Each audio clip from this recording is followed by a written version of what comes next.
सच्चाई मोहब्बत है, क्या बात है। इसलिए मैं जल्दी तक उन तक पहुंच जाता हूं और वो एक तरीका है जो लोगों को पहचानने की कोशिश करवाता हूं। That's all.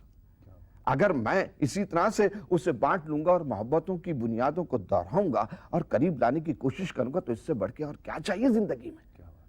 न समझोगे तो मिट जाओगे हिंदुस्तान वालों, तुम्हारी दास्तां भी ना होगी दास्तानों में। क्या बात। बस यही है, मोहब्बत को फैलाओ और समझो। अब होता है हर आदमी का अपना अपना तरीका, समझ कोई बोलता है लेकिन उसके अंदर अगर उसकी सीरियसनेस को अगर कॉमेडी में बदल के बोलो तो भाई बहुत कुछ हो सकता है। जैसे बंबई में और टिपिकल मियाँ भाई रहते, उनका एक तरीका होता है, लोग उनको देखते हैं तो लोग बोलते हैं यार बड़ा अच्छा है, बड़ा सीरियस है मामला। सीरियस नहीं, उसको उसके अंदर भी तो हंसी की बात है ना। जैसा होता है अक्सर, क्या रहा बहुत शानपति कर रहा है क्या, मेरे सामने आगा ऐसा तेरे को बराबर कर डालूंगा ना तो मालूम पड़ेगा। अरे तू मेरे को क्यों ऐसा बताया, इधर बोलने का बात है, सीधा इधर है मेरे पास। चला तेरे को देखा ना, तू इधर कोने में खड़े रहता ने, उधर लाइन मारता ने, उधर की छोकरी इधर देखती। साले तूने आना ताना सब पकड़ के रखेला, वो कैसा चलेगा। अपन लोग के बारे में तो सोचना है यार। तो जो माल दिखा तो उसके पीछे तू लगता है, मेरे को नहीं दिखता है, मेरे को नहीं दिखता तो दुनिया को क्या दिखेगा। ये तो अपनी पहुंचे बिड़ू, जिंदगी में मिले तो अच्छा, नहीं मिले तो अच्छा, और अच्छा मिले तो क्या कर दूंगा मालूम। अरे कोई तो अपने लिए भी छोड़ ताकि मैं भी देखूं तो बोलूं ये जाने मन किधर जा रही है, पलट के देख, मैं तेरे पास हूँ तू मेरे पास है, दोनों मिलेंगे तो अपनी पलटन कैसी बढ़ेगी। क्या बच्चे पे बच्चे, बच्चे पे बच्चे, बच्चे पे बच्चे। अरे वो तो बाजू के मोहल्ले में लेके जाके उनका क्या मालूम है, बोलेगा नारियल तोड़, मटकी तोड़, मटकी का अरग नीचे गिरेगा तो अपन उसमें नहाएंगे क्या। कमाल है, कमाल है। बस ये क्या है, ये अंदाज तुम्हारा था जो मोहब्बत को बांटने का था। मुझे इस बात का डर लग रहा है कि घर जाके जिस अंदाज में मैं बात करता हूँ आप फटाक से घर वालों को उसी अंदाज में बातें सुनाएंगे।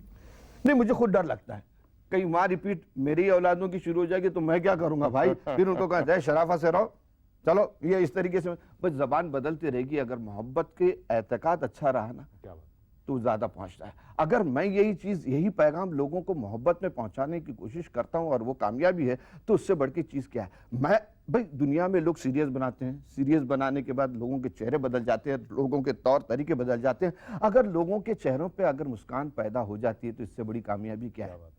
बस इसी को मैं आपके साथ बांट रहा हूं। अगर इसे कबूल करे तो मालिक कबूल करे, मालिक कबूल करे तो आप करें, आप करें तो ऑडियंस करे, ऑडियंस करे तो हम सब मिलके करें। इसलिए कहेंगे कि यही एक तरीका है लोगों की मुस्कान लेकर आने का, और मुस्कान जब लेके आते तो गम तो ठहर जाता है, मुस्कान तो आ गई। और जिसके चेहरे में खुशियां बांट दूंगा तो मैं समझूंगा कि उस मालिक ने मुझे ये मौका दिया है लोगों के चेहरे पर खुशियां लाने का। मैं शुक्रगुजार हूं उसका। कितने तजुर्बे, कितनी पहलुओं से गुजरा हूं, और अब भी अगर यहाँ बैठ के अगर लोगों के चेहरे पर मुस्कान लाता हूं तो मैं शुक्रगुजार हूं उस मालिक का जिसने मुझे मौका दिया और आपको मौका दिया कि आप मुझे सुने। शुक्रिया। क्या बात है, बहुत खूब, बहुत खूब। तमन्ना, आखिर में और एक बात, तमन्ना, तमन्ना जो लफ्ज है, आपकी राइटिंग में संजीदगी है, आपकी एक्टिंग में वो संजीदगी आज तक बहुत कम देखने को मिली है, लेकिन आपके अंदर वो तमन्ना है कि आप अपनी एक्टिंग में भी संजीदगी लाएं। वो तमन्ना है आपके अंदर, या शायद मैंने आपकी वो एक्टिंग देखी ना हो। बहुत किया है, संजीदगी लाने में देर नहीं लगती। अगर संजीदगी के राह पे अगर लोगों को हंसा भी दो तो बहुत बड़ी बात है, वो ठहराव ले आओ तो भी बड़ी बात है। कि किस तरीके से होता है, किस तरह से शायर कहते हैं। जैसे होता ना कि अभी अल्फाज देखिए कि कितना सीरियस है, अब मेरा अंदाज अगर बदल जाए तो लोगों को खुशियां भी और अल्फाज सपरे। जैसे लपे आती है दुआ बन के तमन्ना मेरी, लपे आती है दुआ बन के तमन्ना मेरी, जिंदगी शम्म की सूरत हो खुदाया मेरी, तेरे दुनिया। वाह वाह वाह, आप देखिए क्या बात है। अब यही चीज है, लब पे आती है दुआ बन के तमन्ना मेरी, जिंदगी शम्म की तरह।